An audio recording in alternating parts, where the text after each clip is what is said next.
प्रहार जनशक्ती पक्षाचे प्रमुख आणि माजी राज्यमंत्री बच्चू कडू यांनी 30 एप्रिल 2026 रोजी एकनाथ शिंदे यांच्या नेतृत्वाखालील शिवसेनेत प्रवेश केला. त्यांना विधान परिषदेच्या निवडणुकीसाठी शिवसेनेची उमेदवारी जाहीर करण्यात आली. या निर्णयानंतर पक्षातील काही कार्यकर्त्यांमध्ये मोठा असंतोष व्यक्त होत आहे. बच्चू कडूच्या निर्णयाबाबत माध्यमांशी बोलताना एका कार्यकर्त्याने अत्यंत संतप्त स्वरूपाची प्रतिक्रिया दिली आहे. आमची हाय तुम्हाला लागल्याशिवाय राहणार नाही असं थेट म्हणत या कार्यकर्त्याने बच्चू कडूवर जाहीर टीका केली आहे. बच्चू कडूंचं राजकीय करिअर कधीच मोठं होणार नाही असंही यावेळी या कार्यकर्त्याने म्हटलं आहे. माझ्यासारख्या चळवळीत काम करणाऱ्या कार्यकर्त्याला वाटतं, अहो ठीक आहे, एखादा कलंक लागला आणि जर दिव्यांगाचं भलं होत असेल तर आपण गेलेलं ठीक आहे, पण भाऊ आज तुम्ही कुठल्या तोंडानं सांगणार का गेले म्हणून? तुम्ही गेले तर गेले, आमचं राजकीय करिअर संपवून गेले ना. म्हणजे तुम्ही आम्हाला गृहीत धरलं की यांची काही अवकात नाही, म्हणजे मी जिथे असेल तिथे हे पागल येतील, हे डोक्यातून काढून टाका. तुम्ही गेले, तुम्ही गुवाहाटीला पण गेले, स्वतःसाठी गेले होते. आज आम्ही या मतावर ठाम आहोत आणि जे तुम्ही विधान परिषदेवर गेले हे देखील तुम्ही स्वतःसाठीच गेले.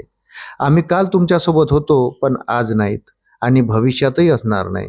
आम्हाला एक धडा मिळालाय की चळवळीच्या नावावर कार्यकर्त्यांच्या आयुष्याचं वाटोळं करणारा नेता या अगोदरही संपलाय आणि भविष्यातही संपेल. तुम्ही आज मजेत आहात, पण आमच्यासारख्या कार्यकर्त्यांची जी तळमळ होती, जी हाय लागेल, भविष्यात तुमचं राजकीय करिअर कधीच मोठं होऊ शकणार नाही.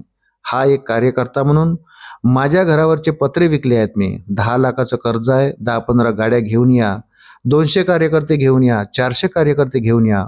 उपाशीपोटी आम्ही संघटन वाढवलंय. आज आमची हाय तुम्हाला लागल्याशिवाय राहणार नाही असं म्हणत या कार्यकर्त्याने आपला संताप व्यक्त केला.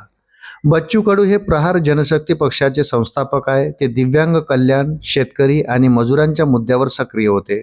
2024च्या विधानसभा निवडणुकीत त्यांना पराभव स्वीकारावा लागला होता.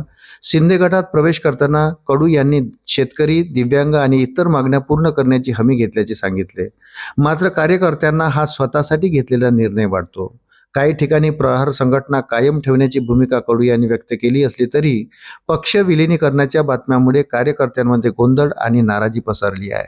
त्यामुळे प्रहार पक्षाची ताकद असलेल्या अनेक ठिकाणी असंतोष अधिक तीव्र दिसतो आहे.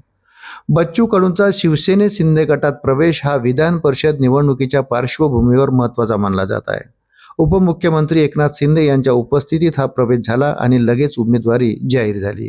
या घटनेमुळे प्रहार पक्षातील फूट स्पष्ट झाली असून भविष्यात कार्यकर्ते स्वतंत्र भूमिका घेऊ शकतात अशी चर्चा सध्या सुरू आहे. अशाच नवनवीन अपडेटसाठी व्हिडिओला लाईक आणि चॅनलला सबस्क्राईब जरूर करा.